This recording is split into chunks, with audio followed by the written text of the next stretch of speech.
कहानी की शुरुआत होती है एक घने जंगल को दिखाते हुए। एक आदमी पागलों की तरह भाग रहा था, इस उम्मीद में कि शायद उसे इस जंगल से भाग निकलने का कोई रास्ता मिल जाए। लेकिन ये जंगल इतना घना था कि यहाँ से बाहर जाने का कोई रास्ता नहीं नजर आ रहा था। यह आदमी सूरज को देखते हुए आगे बढ़ता है, लेकिन अब सूरज भी धीरे धीरे ढल रहा था। मगर इस आदमी ने भागना नहीं छोड़ा। भागते भागते एक पॉइंट आया जहाँ एक बोर्ड पर लिखा हुआ था पॉइंट ऑफ नो रिटर्न, यानी वहां से कोई वापस नहीं जा सकता। साथ ही इस बोर्ड पर नंबर 108B लिखा हुआ था। ये देखकर वो और भी ज्यादा परेशान हो जाता है। धीरे धीरे अंधेरा और बढ़ने लगा और पूरे जंगल में एक अजीब सा खौफ फैल गया। तभी अचानक एकदम से सारे परिंदे उड़कर वहां से चले जाते हैं। इस आदमी के कई मील के सफर के बाद भी उसे पूरे जंगल में कोई भी एक जंगली जानवर नहीं दिखाई दिया। न जाने ऐसा क्या था जिसे जंगली जानवर भी डर रहे थे। डर के मारे वह आदमी और भी तेजी से भागने लगा। लेकिन कई घंटों का सफर करने के बाद वह आदमी अचानक एक जगह पर आकर रुक गया और उसके चेहरे पर मायूसी छा गई, क्योंकि उसके सामने वही 108 नंबर वाला साइन बोर्ड था जिस पर लिखा हुआ था पॉइंट ऑफ नो रिटर्न। अब आदमी को समझ आया कि चाहे मैं जितना भी भागूं पर इस जंगल से निकल नहीं सकता। इसलिए अब वो वहां छुपने की जगह ढूंढने लगा, लेकिन वहां उसे छुपने के लिए कोई सेफ जगह नहीं मिली। इसीलिए अब वो पेड़ के ऊपर चढ़ जाता है, पर तभी उस पेड़ की टहनी टूट गई, जिससे वो आदमी काफी ऊंचाई से नीचे जमीन पर आ गिरा। पेड़ से गिरने के बाद वो बहुत ज्यादा जख्मी हो चुका था। उसे काफी गहरी चोटें आई। इससे पहले कि वो बेहोश हो जाता, तभी अचानक जमीन हिलने लगी और अजीब सी गुर्राने की आवाजें आने लगी। वो आवाजें सुनकर आदमी के गले में सांसें अटक गईं। तभी अचानक कोई उसे खींच कर ले गया। खींचने वाला कौन था ये नहीं दिखाया गया, लेकिन हमें उस आदमी की दर्द भरी चीखें सुनाई दी गई। इस इंसिडेंट के 6 दिन बाद हमें शहर में मीना नाम की एक लड़की को दिखाया जाता है, जो एक बर्ड शॉप में काम करती है। तभी उसका बॉस आता है और मीना को एक गोल्डन पैरट को शहर से दूर एक जू में डिलीवर करने का ऑर्डर देता है। मीना बॉस की बात को मानते हुए अब उस पैरट को डिलीवर करने जाती है। मीना गाड़ी में बैठकर अपने मोबाइल में उस जू का लोकेशन सेट कर लेती है और अपने सफर पर निकल पड़ती है। शहर से बाहर निकलने के बाद वो एक बोर्ड पर बहुत सारे लोगों के मिसिंग फोटोज देखती है, यानी वहाँ पर कई सारे लोग गायब हो चुके थे। लेकिन मीना उन पर ज्यादा ध्यान नहीं देती और आगे बढ़ने लगती है। आगे बढ़ते दौरान मीना शॉर्टकट लेते हुए जंगल के रास्ते से गुजरती है ताकि वो जल्दी से इस पैरट को जू तक डिलीवर कर दें, और वो पहुंच गई जंगल के बीचों बीच। ये वही जगह है जहां हम पहले एक आदमी को गायब होते देख चुके हैं। वहां आकर मीना बुरी तरह से फंस चुकी थी। वो अपने मोबाइल पर मैप देखती है, लेकिन वहां मोबाइल के सिग्नल नहीं आ रहे थे और उसके कार का रेडियो भी काम नहीं कर रहा था। मीना अब वहां से वापस निकलने लगी, लेकिन अब उसे वहां से बाहर निकलने का रास्ता समझ नहीं आ रहा था। थोड़ी देर बाद मीना की गाड़ी भी खराब हो गई। मीना गाड़ी से बाहर निकलती है और उसे सामने लगा हुआ वही पॉइंट ऑफ नो रिटर्न वाला बोर्ड दिखाई देता है। मीना को कुछ समझ नहीं आता, इसीलिए वो पैरट के पिंजरे को हाथ में लेकर आसपास मदद ढूंढने आगे चली जाती है, लेकिन वहां आसपास किसी भी मदद का नामो निशान तक नहीं था। उसके बाद वो वापस उस जगह पर लौट आती है जहां उसने अपनी गाड़ी खड़ी की थी, लेकिन वहां से उसकी गाड़ी गायब हो चुकी थी। ये देखकर वो बहुत ज्यादा परेशान हुई। उसे लगा कि शायद वो उस जगह पर नहीं आई है जहां उसकी गाड़ी खड़ी थी, बल्कि ये किसी दूसरी जगह पर आ गई है और उसकी गाड़ी कहीं दूसरी जगह में खड़ी है, क्योंकि इस जंगल का हर एक पॉइंट एक ही जैसा दिखाई दे रहा था। अब अंधेरा भी गहरा होता जा रहा था। एकदम से पहले की तरह ही सभी परिंदे इन पेड़ों से उड़ जाते हैं। मीना को अब डर लगने लगा था, क्योंकि जमीन भी जोर जोर से हिल रही थी। मीना को वहां आसपास किसी के होने का एहसास होता है। तभी अचानक मीना को दूर किसी का साया नजर आया। मीना भागते हुए उसके पीछे आई, पर उसे वहां कोई भी नहीं मिला। तभी अचानक मीना को एक बूढ़ी औरत भागते हुए दिखाई दी। मीना भी दौड़कर उसका पीछा करने लगी। वो उससे मदद मांग रही थी, लेकिन वो औरत रुकती नहीं, तेजी से भागती रहती है। एक बार फिर मीना इस बूढ़ी औरत का पीछा करती है। अचानक वो बूढ़ी औरत फिर से गायब हो गई। मीना जब उसे ढूंढते हुए और आगे बढ़ी तो उसे दूर जंगल में एक बड़ा सा कमरा दिखाई दिया। वो बूढ़ी औरत उस कमरे के दरवाजे को खोलकर मीना से कहती है, अगर जिंदा रहना चाहती हो तो जल्दी से अंदर आओ। ये सुनते ही मीना बिना सोचे समझे दौड़ते हुए उस कमरे की तरफ गए। मीना के अंदर आते ही उसने गेट को लॉक कर दिया। मीना देखती है कि ये कोई अजीब सा कमरा है जिसमें एक बहुत बड़ा सा मिरर लगा हुआ था। उस बूढ़ी औरत के साथ यहाँ 2 और लोग भी थे। मीना घबरा कर उन लोगों से पूछती है ये कौन सी जगह है। इस पर उस बूढ़ी औरत ने जवाब दिया कि इस जगह को हम दी कोब कहते हैं। मेरा नाम है मैडलेन, ये लड़की है कियारा और इस लड़के का नाम है डेनियल। बूढ़ी औरत मीना से कहती है कि अभी बातचीत का वक्त नहीं है, तुम जल्दी से हमारे साथ मिरर के सामने खड़ी हो जाओ क्योंकि कोई हमें देखने आने वाला है। मीना पूछती है आखिर हमें कौन देखने आ रहा है, तो वो बूढ़ी औरत उससे कोई जवाब नहीं देती। एकदम बाहर से अजीब सी आवाजें आने लगी। मीना डर के मारे पूछती है कि ये आवाज किस चीज की है, तो कियारा मीना को बताती है कि इन्हें हम वॉचर्स कहते हैं। वे शीशे के दूसरे ओर से हमें देख रहे हैं पर हम उन्हें नहीं देख सकते। वे हर रात सूरज ढलने के बाद यहाँ आते हैं और हमें देखते रहते हैं जब तक सुबह का सूरज नहीं निकल आता। तभी शीशे के दूसरी तरफ से शोर आने लगा। मीना पूछती है ये शोर कैसा है। उस बूढ़ी औरत ने बताया कि वॉचर्स तुम्हारे आने से खुश हैं, तुम्हें यहाँ देखकर तालियां बजा रहे हैं। मीना बुरी तरह से कंफ्यूज थी, वो जल्द से जल्द यहाँ से निकलना चाहती थी। मैडलेन जिन्हें वॉचर्स कह रही थी, न तो अब तक मीना ने उन्हें देखा और न ही किसी और ने देखा था। रात गुजर जाती है। सुबह होने पर ये लोग उस जगह से बाहर निकल आते हैं। मैडलेन बताती है कि वे वॉचर्स सिर्फ रात में ही बाहर निकलते हैं, दिन के वक्त हम लोग जंगल में आजाद घूम सकते हैं। मीना रात भर यही सोच रही थी कि कब सुबह होगी और जल्दी से मैं इस जंगल से बाहर निकल जाऊं। इसीलिए वह फौरन जंगल से बाहर निकलने का रास्ता ढूंढने लग जाती है। तब मैडलेन बाकी सबको उसे रोकने से मना कर देती है, जैसे कि वह जानती हो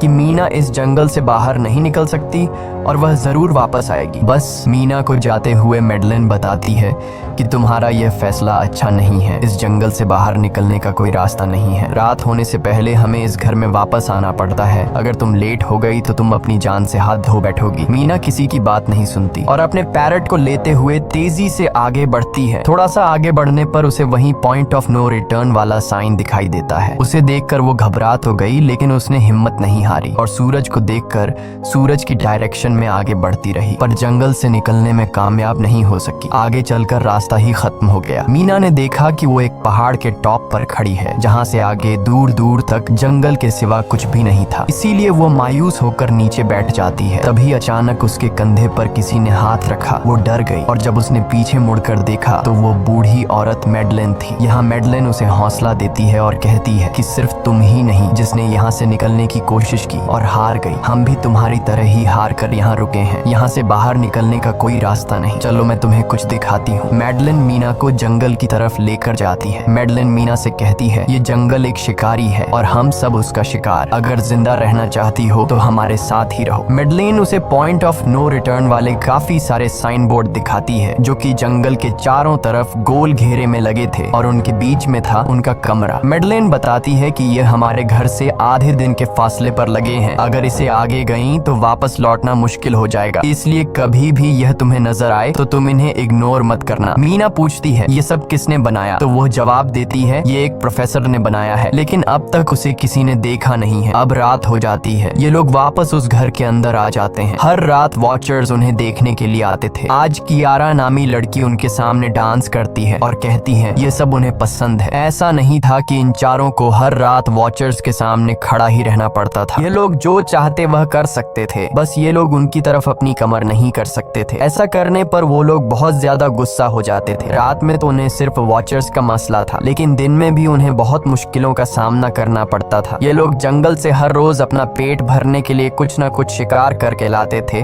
जिससे उनका गुजारा हो जाता। अगले दिन कियारा और मीना दोनों जंगल में शिकार करने जाती हैं। मीना कियारा से पूछती है कि आखिर ये वॉचर्स चाहते क्या हैं। कियारा बताती है मुझे भी कुछ खास नहीं पता, लेकिन मैडलाइन कहती है कि ये वॉचर्स हमें देखते हैं, हमें ऑब्जर्व करते हैं, लेकिन अगर हमने वॉचर्स को देखा तो हम पागल हो जाएंगे क्योंकि वॉचर्स बहुत ही खूंखार दिखते हैं। कियारा अब उसे एक गड्ढा दिखाती है और कहती है ऐसे बहुत से गड्ढे इस जंगल में मौजूद हैं। दिन के वक्त सारे के सारे वॉचर्स उन गड्ढों में रहते हैं और रात में वो यहाँ से बाहर निकल आते दिन के वक्त ये लोग इसलिए बाहर नहीं आ सकते क्योंकि सूरज की रोशनी उनकी स्किन जलाती है। कियारा मीना को बताती है कि वो 5 महीने पहले अपने पति के साथ इस जंगल में आई थी और तब से वो दोनों यहाँ फंसे हुए थे, पर आज से 6 दिन पहले मेरा पति जंगल में रास्ता ढूंढने निकला है। मुझे उम्मीद है कि वो जरूर वापस आएगा और हम सबको यहाँ से सेफली ले जाएगा। यहाँ हमें मालूम होता है कि असल में कियारा का हस्बैंड वही आदमी था जिससे हमने मूवी के स्टार्ट में देखा था, जिसे कोई यहाँ से खींच कर ले गया और अब वो मारा जा चुका है। इस तरह से बातें करते हुए ये दोनों कमरे के पास वापस लौट आए। यहाँ मैडलिन ने मीना को 3 रूल समझाती है जिंदा रहने के लिए। सबसे पहला ये कि वो रात के वक्त घर का दरवाजा नहीं खोलेगी। दूसरा, रात में वो आईने की तरफ अपनी कमर नहीं करेगी। और तीसरा ये कि दिन के वक्त वो उन गड्ढों के पास नहीं जाएगी और जितना हो सके रोशनी में रहेगी। जब तक तुम इन रूल्स को फॉलो करोगी तब तक तुम जिंदा रहोगी। लेकिन मीना को मैडलाइन की बातों पर बिल्कुल भी भरोसा नहीं होता। अब उस रात मीना इन वॉचर्स के बारे में जानना चाहती थी, इसीलिए वो शीशे के साथ कान लगाकर आवाजें सुनने की कोशिश करती है। जब उसे कुछ सुनाई नहीं देता तो मीना को मैडलाइन की बताई गई वॉचर्स की बातें फेक लगने लगती हैं। इसलिए वह रूल्स को तोड़ते हुए अपनी कमर को शीशे की तरफ करके सो जाती है और ऐसा करने पर इन वॉचर्स को गुस्सा चढ़ जाता है। वो लोग जोर जोर से उस शीशे को मारने लग जाते हैं। शोर से मैडलाइन भी उठ जाती है और वह जल्दी से मीना को शीशे की तरफ खड़े रहने को कहती है और तब जाकर वो वॉचर्स का गुस्सा शांत होता है। यानी जब इंसान वॉचर्स को अपनी पीठ दिखाते हैं तो वह उसे खुद की इंसल्ट मानने लगते हैं। ये रात भी गुजर जाती है और अगले दिन मीना डेनियल के साथ शिकार पर निकलती है। वो डेनियल से पूछती है, क्या आज तक तुमने किसी वॉचर को देखा है? जिस पर डेनियल ने जवाब दिया कि मैंने भी आज तक वॉचर्स को नहीं देखा और जो भी वॉचर्स को देखता है वो जिंदा नहीं बच पाता। तब मीना डेनियल को समझाती है कि मुझे लगता है कि ये सब मैडलाइन की बनाई हुई कहानियां हैं जिसके अंदर वो हमें फंसा रही है। हमें जरूर उन गड्ढों को जाकर चेक करना चाहिए, शायद हमें यहाँ से बाहर जाने का कोई रास्ता मिल जाए। डेनियल भी यहाँ रहकर बहुत ज्यादा तंग हो चुका था और वो भी किसी तरह से रास्ता ढूंढकर इस जंगल से भाग निकलना चाहता था। इसलिए वो मीना की बात मान लेता है और वो दोनों गड्ढे के पास पहुंच जाते हैं। अब मीना अपने आप को रस्सी से बांधकर इस गड्ढे के अंदर उतरती है। रस्सी का दूसरा सिरा डेनियल ने पकड़ा हुआ था ताकि अगर मीना को कुछ भी हो वो जल्दी से मीना को बाहर की तरफ खींच ले। मीना नीचे गड्ढे में पहुंच जाती है जहां उसे बहुत सारा इंसानों का सामान मिलता है। मीना उस सामान को इकट्ठा कर लेती है। ये सारा सामान उन लोगों का था जो जंगल में वॉचर्स के शिकार हो चुके थे। डेनियल रस्सी के सहारे कैमरा, साइकिल और जरूरत का सारा सामान को बाहर ले आता है। मीना अब नीचे इंतजार करती है कि डेनियल कब रस्सी नीचे फेंकेगा और मैं ऊपर चली जाऊंगी। और इससे पहले कि मीना उस गड्ढे से बाहर निकल पाती, उसे गड्ढे के अंदर किसी के आने की हलचल सुनाई देती है। मीना जल्दी से डेनियल को रस्सी नीचे फेंकने की आवाज देने लगती है, लेकिन तभी मीना को पकड़ने के लिए एक वॉचर का हाथ बढ़ने लगता है। पर मीना धूप में खड़ी थी, इसलिए जब उस वॉचर के हाथ पर सूरज की रोशनी पड़ी तो उसका हाथ जलने लगा। इतने में डेनियल ने नीचे मीना के पास रस्सी फेंकी और मीना फौरन जल्दी से बाहर निकल आई। मीना पूरी तरह से डर गई थी। ये लोग उस सारे सामान को लेकर अपनी सेफ हाउस में आ गए, जहां मैडलिन ने उससे पूछा, ये सामान तुम्हें कहां से मिला? ये लोग झूठ बोल देते हैं कि ये सामान उन्हें इस जंगल से मिला। मैडलिन को इस जंगल में रहते हुए बहुत अरसा गुजर चुका था। वो जानती थी कि ये सामान उसे जंगल से नहीं बल्कि एक गड्ढे से मिला होगा। वो मीना से पूछती है, बताओ तुमने गड्ढे के अंदर क्या देखा? लेकिन मीना उसे कुछ नहीं बताती। ये लोग बहुत खुश थे कि आज रात ये लोग वॉचर्स को देख पाएंगे, क्योंकि मीना को गड्ढे के अंदर एक कैमरा मिला था। डेनियल किसी तरह जुगाड़ करके उस कैमरा को टीवी के साथ अटैच कर लेता है ताकि ये लोग भी टीवी पर वॉचर्स को देख पाएं। मैडलिन बार बार उन्हें समझाती है कि ये तुम लोग गलत कर रहे हो, लेकिन ये दोनों उसकी एक बात भी नहीं सुनते। आज रात ये लोग वॉचर्स के इंतजार में बैठे थे ताकि उन्हें वो देख पाए, लेकिन काफी रात होने के बावजूद भी आज कोई वॉचर उन्हें देखने नहीं आया और अब कुछ देर बाद उनके साथ कुछ अजीब सा होने वाला था। ये लोग बातचीत में मसरूफ थे कि तभी उनका दरवाजा खटखटाया जाता है, यानी दरवाजे पर किसी ने दस्तक दी। उन्होंने जल्दी से टीवी की तरफ देखा तो वहां उन्हें इंसानी टांगे दिखाई दे रही थीं। बाहर जो कोई भी था वो कियारा के हस्बैंड की आवाज में बात कर रहा था और वो जल्दी से दरवाजा खोलने को कह रहा था। कियारा को लगा कि जरूर उसका हस्बैंड यहाँ से बाहर निकलने का रास्ता ढूंढ आया है। वो जल्दी जल्दी से उठकर दरवाजा खोलने के लिए जाती है, लेकिन मैडलिन बीच में आकर दरवाजा खोलने नहीं देती। वो कहती है कि मैं जानती हूँ बाहर तुम्हारा हस्बैंड नहीं है, क्योंकि मैडलिन जानती थी कि रात के इस अंधेरे में कोई भी इंसान इस कमरे तक नहीं पहुंच सकता। लेकिन कियारा को मैडलिन की बातों पर यकीन नहीं होता और वो दरवाजा खोलने की कोशिश करती है, जिसके बाद मैडलिन कियारा से कहती है कि वो तुम्हें फंसा रहा है, तुम उसका इम्तिहान ले लो, तुम उसे कोई ऐसी बात पूछो जिसके बारे में सिर्फ तुम या तुम्हारा हस्बैंड जानता हो। कियारा बाहर खड़े हुए इंसान से एक किताब के बारे में सवाल करती है जिसके बारे में उसे पता होना चाहिए था, लेकिन जब बाहर खड़ा हुआ इंसान कोई जवाब नहीं देता तो ये समझ जाते हैं कि ये वॉचर ही है। ये लोग जब दरवाजा नहीं खोलते तो वॉचर उनके बाहर लगाए हुए कैमरा को तोड़ देता है और यहाँ हमें एक बात पता चलती है कि वॉचर्स इंसान के रूप में भी खुद को बदल सकते हैं। वॉचर्स उनकी इस हरकत पर बहुत ज्यादा गुस्सा हो गए थे। वे बहुत तेजी से शीशे को मारने लगे जिससे शीशे में एक बड़ा क्रैक भी आ जाता है, लेकिन यहाँ मैडलिन समझदारी दिखाते हुए सबको लाइन से शीशे की तरफ खड़ा कर देती है, जिससे वॉचर्स का गुस्सा थोड़ा बहुत ठंडा हो जाता है और वे वहाँ से चले जाते हैं। अब यहाँ मीना मैडलिन को बताती है कि हमने गड्ढे में से ये सारा सामान चुराया था। ये सुनकर मैडलिन बहुत ज्यादा गुस्सा हो जाती है कि तुम लोगों ने दूसरा रूल भी तोड़ दिया। अगली सुबह मैडलिन उस गड्ढे से लाया हुआ सारा सामान उठाकर वापस उसी गड्ढे में फेंक देती है, जिससे उन वॉचर्स का गुस्सा थोड़ा शांत हो जाता है। मगर अब इन लोगों को जंगल में बहुत ही ज्यादा अजीब चीजें दिखाई देना चालू हो गई थी और उसका सबसे ज्यादा असर डेनियल पर होता है। डेनियल अचानक बात बात पर बहुत ज्यादा गुस्सा करने लग जाता है। दूसरी तरफ कियारा, जिससे पहले उम्मीद थी कि उसका हस्बैंड जिंदा है और वो यहाँ आकर उसे यहाँ से बचा लेगा, लेकिन अब उसे पता चल चुका था कि उसका हस्बैंड अब वापस नहीं आएगा, जिसकी वजह से वह अंदर ही अंदर पूरी तरह से टूट चुकी थी और वो डिसाइड करती है कि वह वॉचर्स के इन गड्ढों में कूदकर अपनी जान दे देगी, क्योंकि अब उसके पास जीने की कोई वजह नहीं रही। वह ऐसा करने ही वाली होती है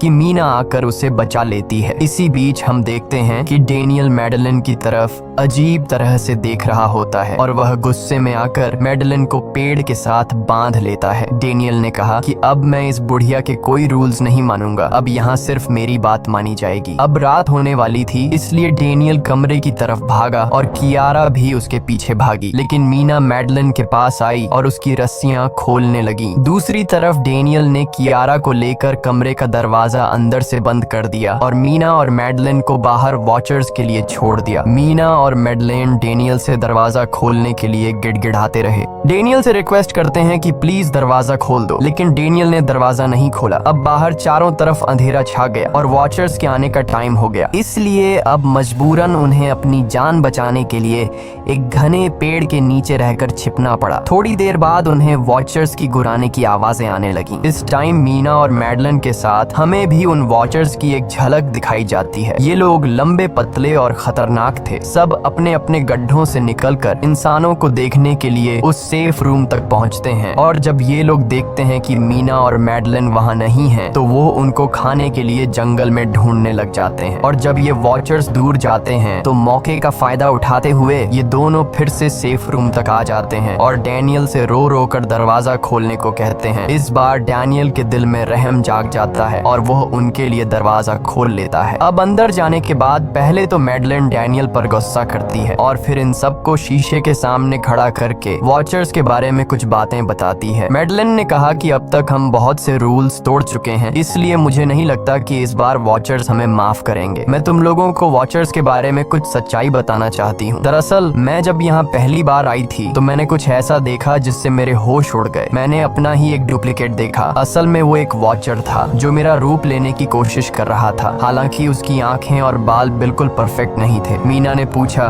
कि आखिर ये वॉचर्स हैं क्या चीज, जिस पर मैडलिन ने जवाब दिया कि ये सारे क्रीचर्स फेरीज हैं जो किसी जमाने में इंसानों के साथ मिलकर रहते थे। फेरीज पंखों वाले एक जादुई जीव थे, लेकिन वक्त गुजरने के साथ इंसानों को फेरीज की शक्तियों से डर लगने लगा। इसीलिए इंसानों ने फेरीज को खत्म करने का सोचा। इंसानों की तादाद ज्यादा थी, इसलिए फेरीज इंसानों का मुकाबला नहीं कर पाए। इंसानों ने इन फेरीज को जंगल में एक बहुत बड़े गड्ढे के अंदर कैद कर लिया और उन्हें श्राप से हमेशा हमेशा के लिए इस गड्ढे में बंद कर दिया। उसके बाद फेरीज कई 100 सालों तक उस गड्ढे में कैद रहे, लेकिन फिर वक्त के साथ उन्होंने जमीन के अंदर खुदाई करके निकलने के रास्ते बना लिए। आज वही फेरीज वॉचर्स के रूप में गड्ढों से निकलकर हमारे सामने आते हैं। हालांकि कई 100 सालों तक जमीन के अंदर रहने की वजह से उन्होंने अपने पंख और जादुई शक्तियां खो दी और साथ ही उन्हें सूरज की रोशनी से तकलीफ होने लगी, लेकिन अब भी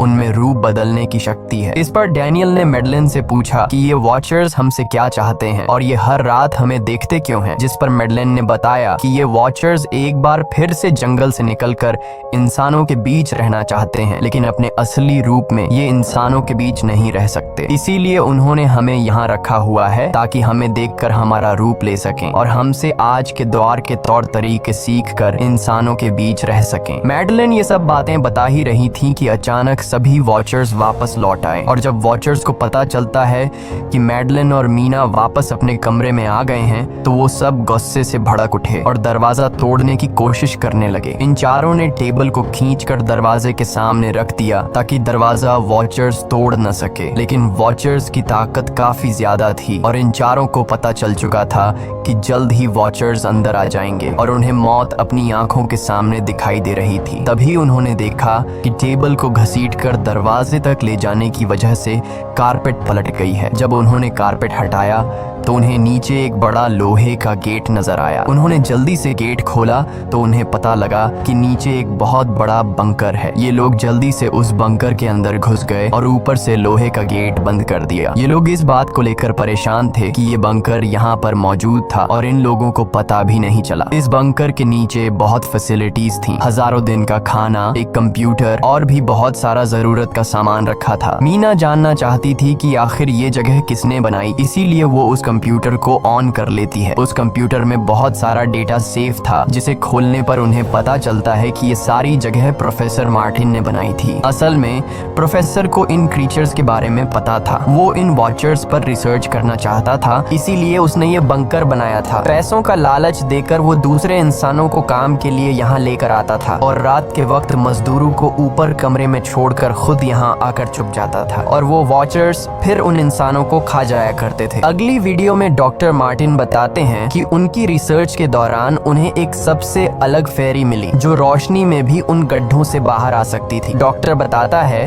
कि उस वॉचर ने एक बच्ची का बिल्कुल परफेक्ट रूप ले लिया था जिसे कोई पहचान नहीं सकता था। वो बहुत अच्छी थी, उसने डॉक्टर मार्टिन को मारा नहीं। डॉक्टर मार्टिन उसे यहाँ ले आया। तभी प्रोफेसर ने कैमरा को दूसरी तरफ मोड़ा। तब उन्होंने देखा कि प्रोफेसर ने उस छोटी सी बच्ची के रूप में आए वो क्रीचर को पिंजरे में कैद कर लिया है। पता नहीं डॉक्टर उसके साथ कौन सा एक्सपेरिमेंट करने वाला था। उस कंप्यूटर में बहुत सी वीडियोस थी और हर वीडियो में कुछ न कुछ बताया हुआ था। मीना बस ये जानना चाहती थी कि आखिर में क्या हुआ, इसीलिए वो सबसे आखिरी वीडियो प्ले करती है जिसमें वह देखती है कि प्रोफेसर खुद को और उस फेरी को मारने वाले हैं। मरने से पहले वह इस जंगल में फंसे हुए लोगों के लिए यहाँ से निकलने का रास्ता बता देता है और कहता है कि शाम में जिस डायरेक्शन में परिंदे भागते हैं उस डायरेक्शन में भागने से वे लोग इस जंगल से निकल सकते हैं। उसने इस रिकॉर्डिंग मैसेज में कहा था कि अगर कोई इस जंगल से निकलने में कामयाब हो गया तो यूनिवर्सिटी में जाकर मेरी सारी रिसर्च तबाह कर देना। मैंने यहाँ आकर बहुत बड़ी गलती कर दी। उसके बाद प्रोफेसर ऊपर चले गए और फिर 2 गोलियों की आवाज आई जिससे उन्हें समझ आया कि प्रोफेसर ने पहले उस फेरी को मारा और फिर खुद को गोली मार दी।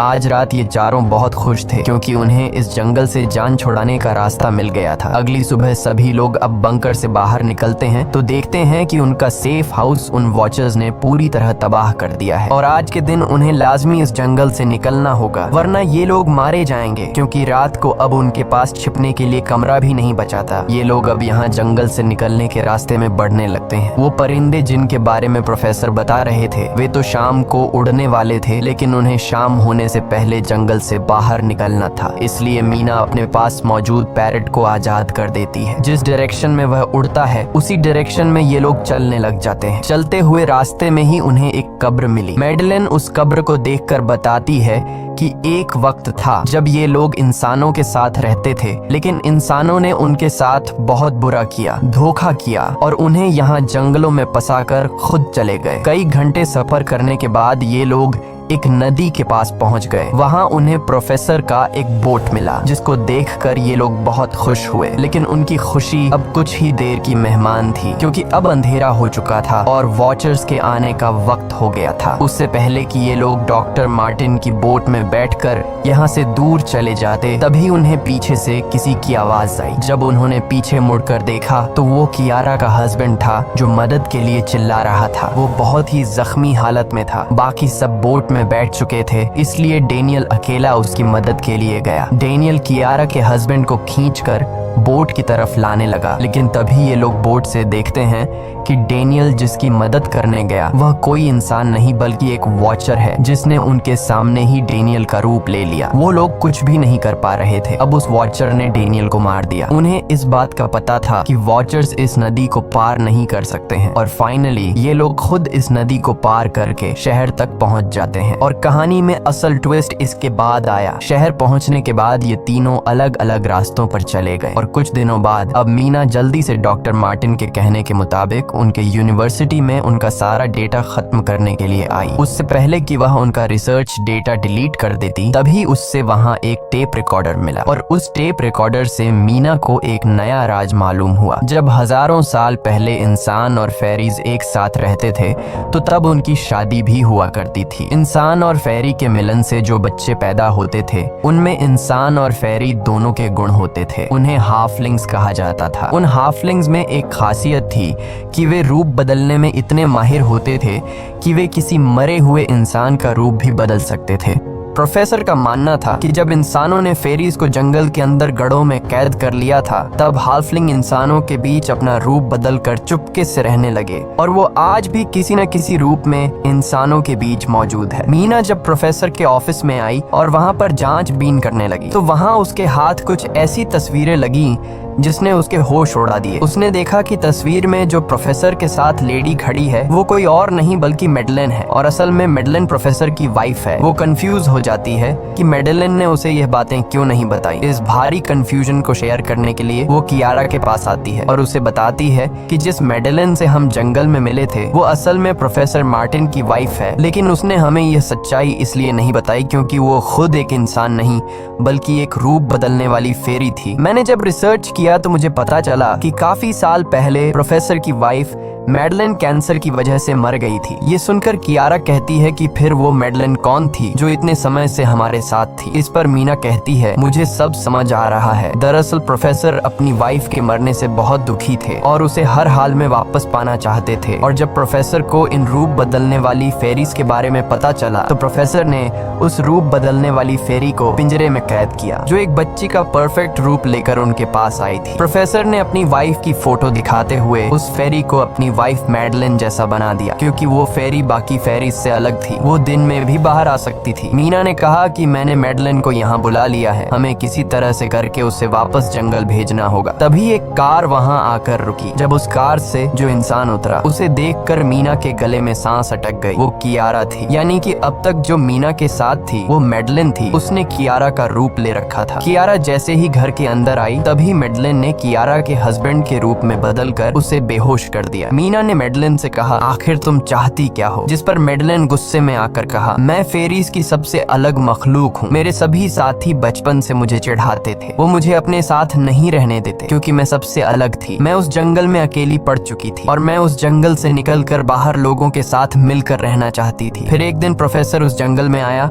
उसने मुझे पिंजरे में कैद कर लिया। उसने मुझसे कहा कि अगर मैं उसकी वाइफ का रूप ले लूं तो वह मुझे जंगल से बाहर ले जाएगा। मैंने उसकी बात मान ली। प्रोफेसर ने मुझे मेडलिन की सारी बातें सिखाई, और बाद में उस धोखेबाज प्रोफेसर ने मुझे मारने की कोशिश की, लेकिन उससे पहले कि वो मुझे मार पाता, मैंने उसे ही मार डाला। तुम इंसान कभी भी भरोसे के लायक नहीं थे और न ही रहोगे। अब तुम भी मेरी सच्चाई जान चुकी हो, इसलिए तुम्हें भी मरना होगा, और तुम्हें मारने के बाद मैं तुम्हारे रूप में इंसानों के बीच रहूंगी। यह कहकर मेडलिन ने मीना का रूप ले लिया और उसका गला दबाकर उसे मारने लगी। तब मीना ने मेडलिन से कहा कि क्या प्रोफेसर ने तुमसे उसे यह नहीं कहा कि तुम क्यों दिन में निकल सकती हो, असल में तुम हाइब्रिड हो, आधी इंसान और आधी फेरी, इसीलिए तुम इंसानों और फेरीज के बीच रह सकती हो। मुझे पता है कि दुनिया में अकेला रहना कैसा होता है, लेकिन तुम अकेली हाफलिंग नहीं हो। तुम्हारे जैसे और भी हाफलिंग्स हैं जो किसी न किसी रूप में इंसानों के बीच रह रहे हैं। इस सच्चाई का पता चलते ही मैडलिन का शरीर अचानक अपने असली रूप में आने लगा। देखते ही देखते उसके पंख निकल आए, जिसके बाद वो मीना को यहीं पर छोड़कर यहाँ से उड़ जाती है। इसके बाद कुछ हफ्तों के बाद का सीन दिखाया जाता है, जहाँ मीना अपनी सिस्टर के साथ रहने लगी है। उसने अपनी सिस्टर को बताया कि शायद वो फेरी अभी भी मेरा पीछा कर रही है। तब मीना की सिस्टर उसे कहती है कि तुम डरो मत, ऐसा कुछ नहीं है। और कहानी के एंड में हम एक छोटी बच्ची को देखते हैं जो कि उस वक्त मीना के घर के नीचे खड़ी थी। ये कोई और नहीं बल्कि मैडलिन थी, जो अब उनके दुनिया में उस रूप में रह रही है। और इसी के साथ ये कहानी खत्म हो जाती है। अगर आपको ये वीडियो अच्छी लगी हो तो हमारे चैनल को सब्सक्राइब और वीडियो को लाइक जरूर कीजिएगा।